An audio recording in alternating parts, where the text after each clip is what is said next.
Ramai beredar rekaman memperlihatkan detik-detik drone FT-40 Rusia menghantam kendaraan tempur atau rampur milik Ukraina. Rekamannya beredar di Telegram pada Kamis 29 Agustus 2024. Rampur yang melaju membawa amunisi dan dikendarai tentara Ukraina menjadi target. Dalam keterangan unggahan, disebutkan operator drone FPV FT-40 mengintai pergerakan kendaraan tersebut di Tesukurino. Setelah serangan tepat dari operator, kendaraan tersebut mulai meledak saat bergerak hingga mengalami kerusakan parah. Belum diketahui nasib dari pasukan Ukraina di dalamnya.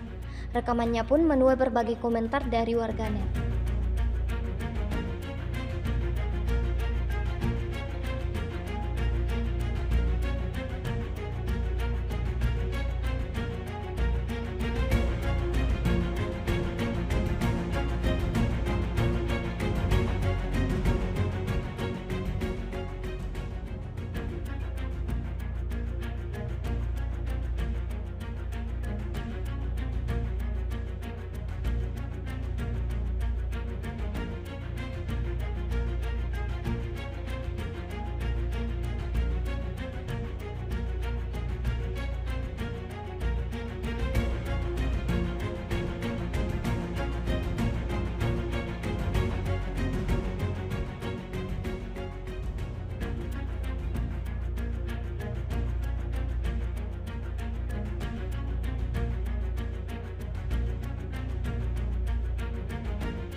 Download Tribun X sekarang, menghadirkan lokal menjadi Indonesia.